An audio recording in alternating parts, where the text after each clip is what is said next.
एक कार्ड भी खेला, आरजेडी हिना साहब को साथ ले आई, ओसामा साहब को साथ ले आई।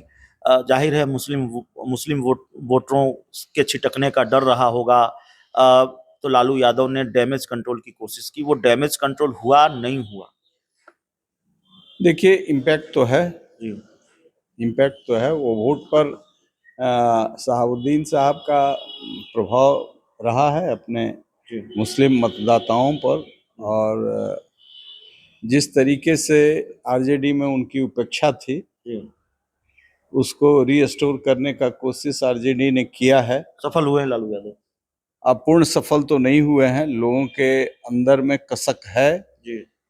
कि हमारे नेता ने सब कुछ दे दिया आरजेडी के लिए, लेकिन उपेक्षा का भाव रहा। नमस्कार, आप देख रहे हैं 4 PM और मैं हूं अभिषेक मिश्रा। देखिए, बिहार में 4 विधानसभा सीटों पर उपचुनाव हो रहे हैं। बेलागंज, रामगढ़, इमामगंज और तरारी। इन चारों सीटों पर होने वाले उपचुनाव को लेकर एक बार फिर बातचीत करेंगे। हमारे साथ बिहार की राजनीति के एक दिग्गज चेहरे, पूर्व सांसद डॉक्टर अरुण कुमार मौजूद हैं। और जाहिर तौर पर सर, लगातार उपचुनाव को लेकर हम बातचीत कर ही रहे हैं। घटनाक्रम बदल रहा है। एक बार फिर बातचीत करेंगे और बेलागंज को लेकर बातचीत करेंगे, क्योंकि बेलागंज भले ही गया संसदीय क्षेत्र में आती हो, लेकिन जहानाबाद इलाके की सीट उसको मानी जाती है। और तिकड़ी है, ये बात कही जाती है कि तिकड़ी है। जगदीश शर्मा, रामजतन सिन्हा और अरुण कुमार, ये वो दिग्गज चेहरे हैं जिनका बहुत प्रभाव है उस इलाके में। आपने तो साबित भी किया लोकसभा चुनाव में। भले ही चुनाव आप हार गए जहानाबाद का, लेकिन इस बार आपने साबित किया है कि किस तरह का प्रभाव है। तो बेलागंज में क्या होता हुआ देख रहे हैं? क्या 30 साल का तिलिस्म आरजेडी का टूटेगा या ये तिलिस्म बरकरार रहेगा? देखिए, बेलागंज में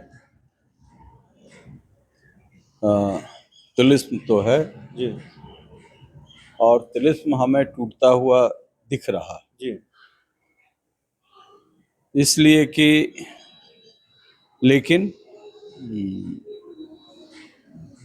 जो वोट का समीकरण हमें सामने है, उसमें यदि जेडीयू ने 20% वोट भी यादव समुदाय से काटा जी।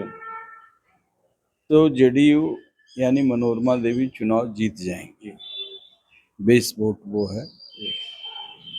और एनडीए का जो वोट है उसमें कुशवाहा वोट पर भी निर्भर करता है, क्योंकि अपर कास्ट का वोट करीब करीब सेंट्रलाइज किया है एनडीए के साथ। कुशवाहा वोट में भी एनडीए का मजबूत पक्ष है। नीतीश कुमार जी का प्रभाव है अति पिछड़ा और वो सारे वोट पर, तो इनके प्रभाव जाने के बाद वहाँ लड़ाई सीधी हो गई है। अब तीसरा एंगल जो है जन स्वराज का, हम समझते हैं कि वो तीसरे नंबर पर ही है। लड़ाई सीधा सीधा है। लड़ाई सीधा सीधा है, जनसुराज तीसरे नंबर पर है। एक बड़ी बात आप कह रहे हैं, 20% यादवों का वोट मिलेगा तब जेडीयू के लिए राह आसान होगी या जेडीयू चुनाव जीतेगी?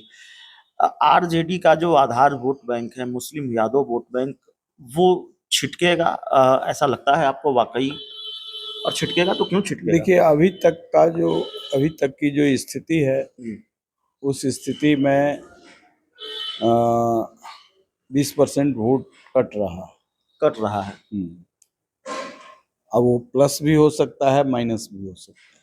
ये डिपेंड करता है कि आप उसमें कितना स्थायित्व रखते हैं। 20% मात्र वोट से ही ये चुनाव जीत जाएंगे। 80% उधर जाएगा ही जाएगा, ऐसा मेरा अनुमान है। कांटे की लड़ाई है या फिर रिजल्ट आप बता रहे हैं कि नहीं, रिजल्ट जेडीयू के पक्ष में आएगा? भाई, मैं वहाँ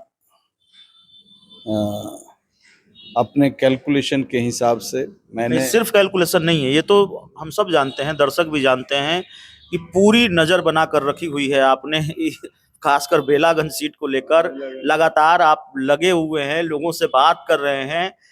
ये सिर्फ कैलकुलेशन आपका नहीं है, सिर्फ कैलकुलेशन की बात अगर आप कहेंगे तो फिर ये हल की बात हो जाएगी। अब देखिए, जनता का मूड, परिस्थिति और ये सब पर निर्भर करता है, लेकिन हमारा जो अपना गणित है, जी हम तो साथ हैं। जी, आप एनडीए के साथ हैं। बिल्कुल हैं। जी, बेलागंज में साथ हैं हम लोग पूरी तरह से। यह भी सवाल है कि आरजेडी ने एक कार्ड भी खेला। आरजेडी हिना साहब को साथ ले आई, ओसामा साहब को साथ ले आई।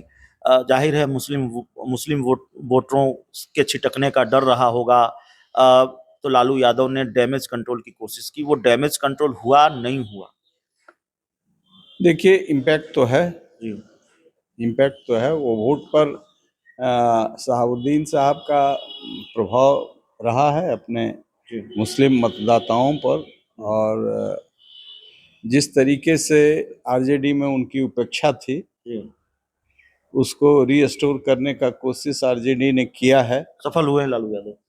अपूर्ण सफल तो नहीं हुए हैं। लोगों के अंदर में कसक है जी कि हमारे नेता ने सब कुछ दे दिया आरजेडी के लिए, लेकिन उपेक्षा का भाव रहा, जी ऐसा मेरा मानना है।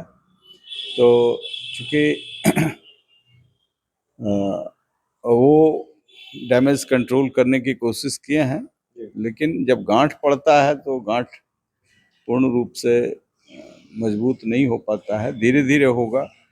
बेला में वो कितना असर डालता है, वो असर डालेगा तो जनसुराज पर डालेगा। जनसुराज पर डालेगा। सवाल यह भी है कि आपने कुशवाहा वोटरों का जिक्र किया, उपेंद्र कुशवाहा कितनी मदद एनडीए की कर पा रहे हैं? उनके साथ कुशवाहा वोटर कितने इंटेक्ट हैं? क्योंकि रामगढ़ में भी उपेंद्र कुशवाहा को लेकर सवाल है और बेलागंज का जिक्र भी आपने किया। उपेंद्र जी का भी प्रभाव है और लोग भी लगे हुए हैं, सीधे नीतीश कुमार का भी प्रभाव है। इसलिए हमको ऐसा लगता है कि लास्ट तक, क्योंकि एक कैंडिडेट अभी जो अभय कुशवाहा उस क्षेत्र से लड़े भी हैं और अभी बगल के क्षेत्र से सांसद हैं, तो उनकी भी चर्चा कुशवाहा के बीच है। वो कितना काट सकते हैं, लेकिन इधर भी एनडीए के पक्ष में भी कुशवाहा का मेजॉरिटी। एक तरह से बेलागंज की लड़ाई अब है कुशवाहा और उपेंद्र कुशवाहा के बीच भी है। दोनों में से कौन ज्यादा प्रभाव डाल पाता है कुशवाहा वोटरों पर? नहीं, वो बात तो है ही, दोनों के बीच का नहीं है, ये एनडीए और यूपीए के बीच का है कि किधर कितना प्रभाव पड़ता है एनडीए यूपीए का बीच। जैसे मैं न एनडीए में हूँ न यूपीए में हूँ, लेकिन एनडीए की मदद आप कर रहे हैं। एनडीए की मदद कर रहा हूँ। परिस्थिति जन्य चीजें हैं, क्योंकि वहाँ के लोग भी चाहते हैं, जो हमारे समर्थक हैं, और इसलिए मैंने पहले भी कहा था और आज भी उस स्टैंड पर है। मैं गया नहीं हूँ, लेकिन मेरे लोग इस काम में लगे हैं।